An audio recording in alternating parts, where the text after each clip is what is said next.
Ok, voilà. On se retrouve pour la quatrième partie de ce message qui s'intitule Peuple musulman, réveille-toi.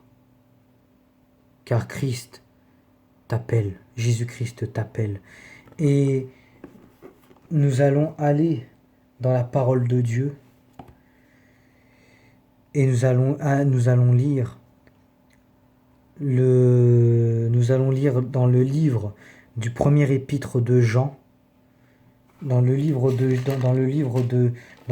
du premier épître de Jean, chapitre 5, verset 20. Donc 1 Jean, chapitre 5, verset 20.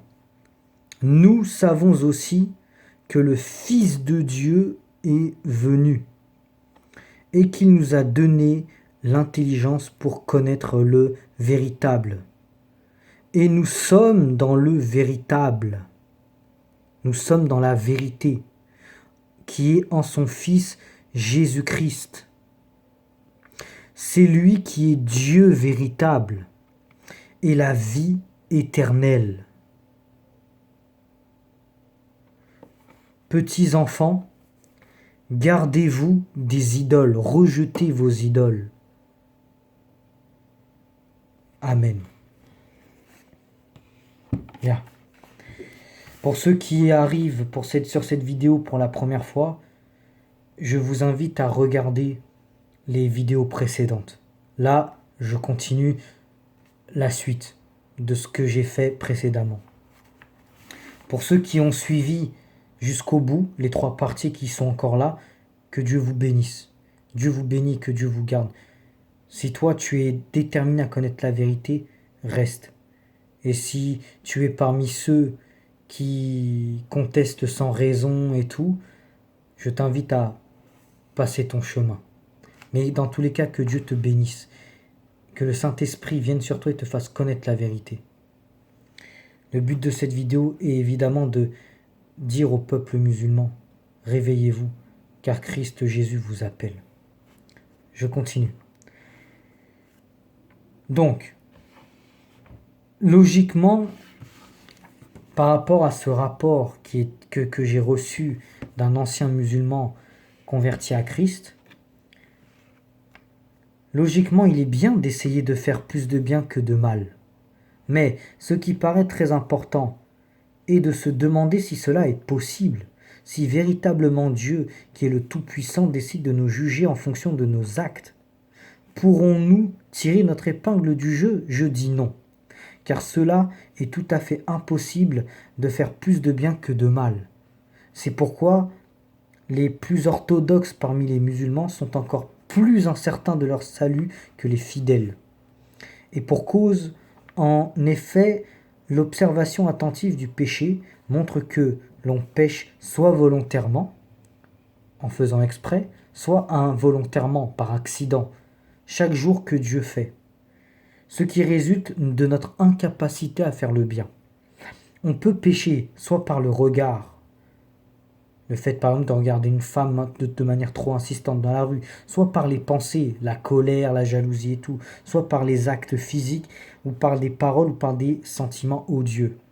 Car tout homme pêche, et pêche fréquemment, aussi longtemps que nous serions sur cette terre, sur cette terre des hommes créés par le Dieu Tout-Puissant et souverain révélé en la personne de Jésus-Christ, le salut véritable et divin. On peut savoir combien de bonnes œuvres posées nous concernant, mais difficile de dénombrer les mauvais. Et le Coran reconnaît cela dans la sourate 100, versets 6 à 7, qui relate ce qui suit. Oui, l'homme est ingrat, c'est-à-dire kafir, en arabe, envers son Seigneur, et lui-même en est témoin de tout cela. Et dans la sourate 24, verset 21, sans la grâce de Dieu sur vous et sa miséricorde, personne parmi vous ne serait jamais pur. Ces versets prouvent que personne ne peut faire du bien, ne peut faire plus de bien que de mal. Or, c'est méconnaître la gravité du péché que d'essayer de le comparer au bien. Donc les bonnes œuvres ne servent à rien. Point barre. C'est pas par les œuvres qu'on est sauvé. On pourrait comparer un péché commis à une goutte de poison versé dans 100 litres d'eau. Ce qui convient de savoir, c'est qu'on ne serait pas sûr d'avoir évalué la gravité du mal et à sa juste mesure. Raison pour lesquelles nous avons constamment besoin du Créateur révélé en Jésus-Christ chaque jour qu'il nous donne de le voir. Ayant à avoir mangé du fruit interdit, Adam et Ève, alors qu'ils étaient dans le jardin d'Éden, n'accomplissaient que de bons actes. Lorsqu'ils mangèrent le fruit de l'arbre interdit, quand bien même que Dieu ayant tenu compte de leurs bonnes actions, vu qu'ils ont avoué leur faute, Adam et Ève ont avoué leur faute, Dieu fut obligé purement et simplement de les chasser du paradis, et cela à cause d'un acte de désobéissance posé vis-à-vis de la parole de Dieu. Adam et Ève ont désobéi, ils ont préféré écouter le diable, et c'est ce que beaucoup aujourd'hui le font, mais inconsciemment. Mais certains sont conscients, d'autres inconscients. Et ceux qui viennent des religions mondains sont inconscients qui pêchent contre Dieu. Alors est-ce que Dieu aurait-il changé? Ou alors serions-nous meilleurs que ceux qui ont goûté au paradis, de sorte qu'ils commettent plus de mal que nous ayons malgré en tout cela sa faveur? Dieu serait-il injuste pour chasser Adam et Ève à cause d'un péché, alors qu'il nous laisserait entrer au paradis avec nos nombreux péchés? Non, loin de Dieu toute injustice, Dieu n'est pas injuste. Du reste, le Coran reconnaît que Dieu est juste et qu'il condamne ceux qui ont commis le péché, même ne serait-ce qu'un seul péché en son endroit. Sourate 2, verset 81. Non, ceux qui ont commis un péché et que leur faute a enveloppé, voilà ceux qui seront des hôtes de feu, et ils demeureront immortels dans le feu éternel. Sourate 2, verset 276. Dieu anéantira les profils de l'usure, c'est-à-dire, je pense, souillés. Il n'aime pas les incrédules et le pécheur. Ah, il n'aime pas le pécheur. Mais dans la Bible, il est dit, Dieu, ce qu'il déteste, c'est le péché, pas le pécheur, le péché. Les péchés que l'homme commet, c'est ça que Dieu déteste. Ah, il y a une différence. Ainsi donc, le Coran n'a jamais donné l'assurance du salut. Pourtant, il le présente comme une chose primordiale ou encore comme quelque chose qu'il faut chercher dans le droit chemin avant tout. N'est-il pas nécessaire de s'assurer de cela avant le jour du jugement? Nous l'avons déjà dit. Il est plus que nécessaire de s'en assurer. Le salut est primordial. Il faut le chercher et en être certain. Et c'est pas avec les peut-être que le Coran dit que vous, peuple musulman, vous allez être certain. Mais on ne peut pas le faire à travers de la balance qui est tout à fait inadmissible et ne venant pas de notre divin Créateur. Or, le Coran envisage l'offre de l'assurance du salut par la balance dans l'islam. Aussi étonnant que cela puisse paraître, c'est en la personne de Jésus-Christ que le Coran envisage l'assurance du salut. Ce pourquoi les musulmans doivent se donner à Jésus. Voici quelques questions vitales et personnelles auxquelles tu es invité, toi, musulman, musulmane, petit, grand, partout dans les quatre coins de la planète Terre, à te poser maintenant. 1. Peux-tu faire plus de bien que de mal? 2. Est-ce qu'à travers la balance, tu peux être sauvé? 3. Est-ce que le Dieu qui a chassé Adam et Ève à cause d'un péché a changé? 4. Es-tu meilleur qu'Adam et Ève qui étaient dans le jardin d'Éden?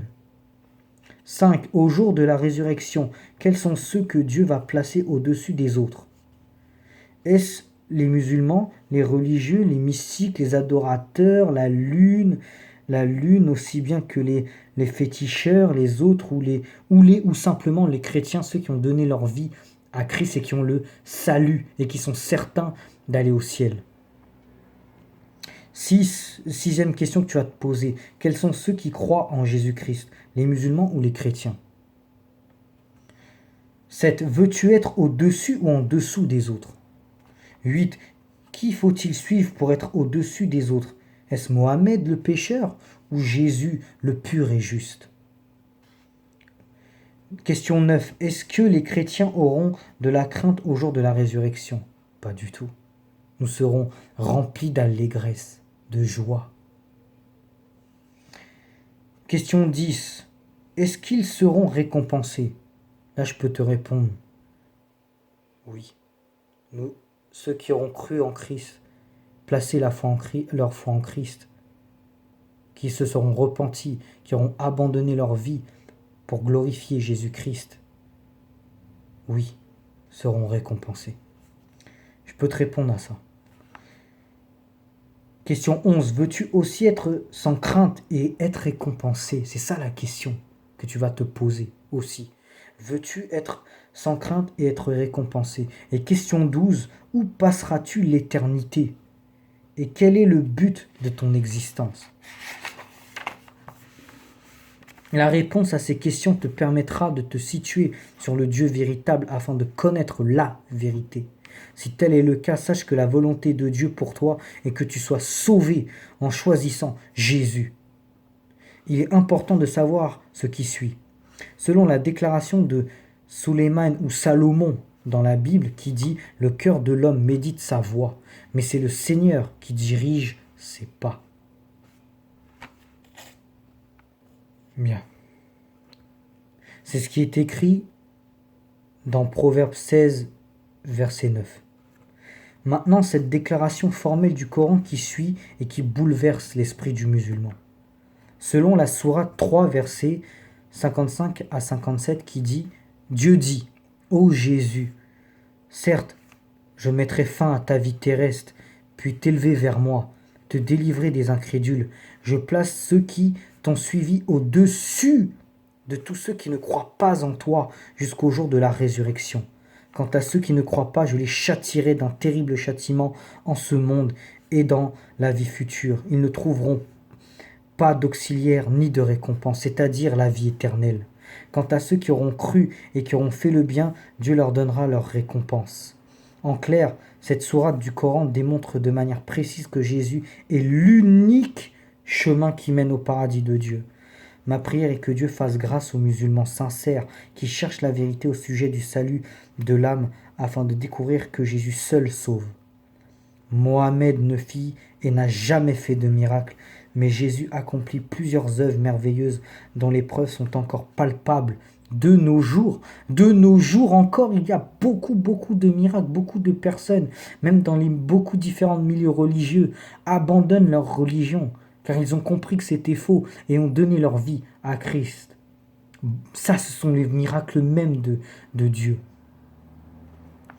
Celui qui rendit la vue aux aveugles et la vie aux morts a la puissance de vous sauver des terribles conséquences du péché. Le salaire du péché, c'est la mort. Condamnation à l'enfer éternel. Le doute ne vient pas de Dieu. D'accord? Votre peut-être qui est écrit dans le Coran concernant votre salut, peut-être tu seras sauvé, ça ne vient pas de Dieu. C'est le diable qui met le doute, pas Dieu. Finalement, Mohamed est mort. Son corps est revenu à la poussière comme le commun des mortels. Mais Jésus-Christ, quoiqu'il mourut pour expier nos péchés, n'est pas mort à l'heure présente. Il est ressuscité du tombeau et monté au ciel où il est éternellement vivant pour sauver le monde. Bien plus encore, il intercède pour les pécheurs. Mohamed peut-il intercéder pour vous? Un juge acceptera-t-il l'intercession d'un coupable? Il vous faut un intercesseur qui soit saint et juste. Et cet intercesseur n'est d'autre que Jésus-Christ, qui est la révélation du Dieu véritable, censé nous donner la vie, qui donne la vie éternelle et nous rachète du péché qui devrait nous conduire, qui normalement le péché devrait nous conduire à l'enfer, tous. Mais par le sacrifice de Christ, si nous croyons en lui, si nous plaçons notre foi en lui, si nous confessons de notre bouche qu'il est le Fils de Dieu, Dieu le Fils, je remets ma vie entre ses mains, tu as la vie éternelle. Bien. Mon frère, ma sœur, ainsi, j'ai lu la plupart de ce qui est décrit. Bien sûr, j'ai pas lu tout le livret en détail, mais je me suis vraiment concentré sur les choses les plus importantes. Je me suis vraiment concentré sur les choses les plus importantes. Pour faire ce que Dieu m'a mis à cœur de faire pour le peuple musulman, qui est égaré. Beaucoup de personnes, peut-être en ce moment, surtout de chaos, se posent la question, mais qu'est-ce qui se passe? Sache que Christ t'appelle. Il est écrit également dans Jean chapitre 3 verset 16, « Car Dieu a tant aimé le monde, qu'il a envoyé son Fils unique, afin que quiconque croise en lui ne périsse point, mais qu'il ait la vie éternelle. Celui qui croit en lui ne sera pas condamné, mais celui qui ne croit pas en lui est déjà condamné, car il n'a pas cru au nom du Fils unique de Dieu, qui est Jésus-Christ, pas Mohamed. Mohamed ne te sauvera pas. Allah ne te sauvera pas, car Allah n'est pas. Le nom de Dieu est l'Éternel.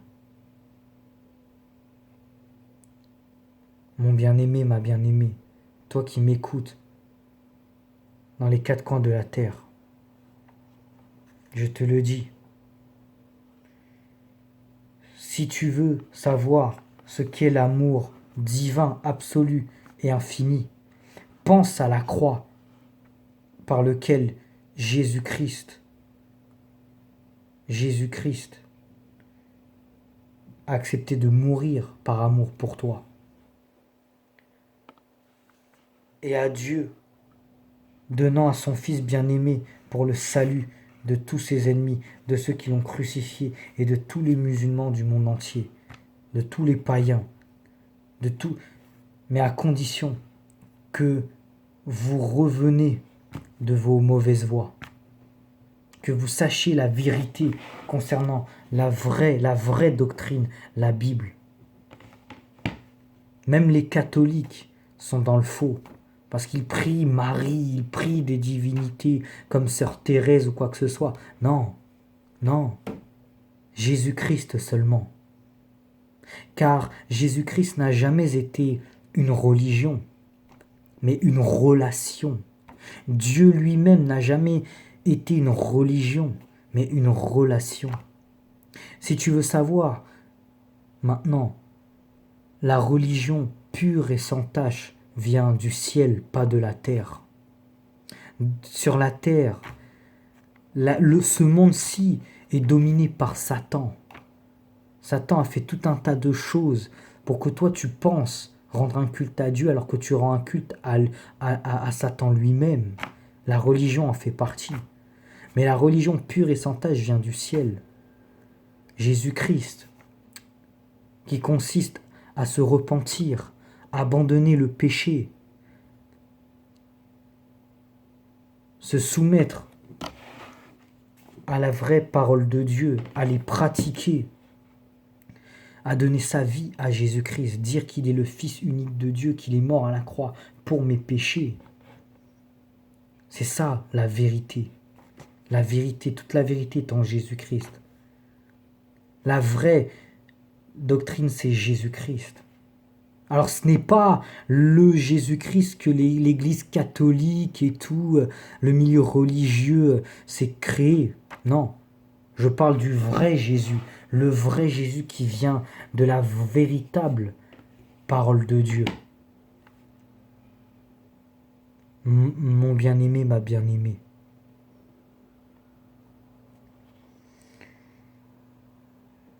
Je te le dis, le temps est proche. L'heure est venue pour toi. L'heure est venue pour toi de faire ton choix. Veux-tu croire et mettre ta vie à un pécheur, Mohamed? Ou veux-tu remettre ta vie à celui qui est, qui était et qui vient bientôt, le Tout-Puissant, Jésus-Christ, le pur et juste? De demander pardon pour tes péchés, que tes péchés soient pardonnés et que tu aies l'assurance du salut. Par la foi, tu sais que tu as la vie éternelle. Je sais que j'ai la vie éternelle. J'hérite, tu deviens héritier de la vie éternelle. Fais un choix, mon bien-aimé, ma bien-aimée.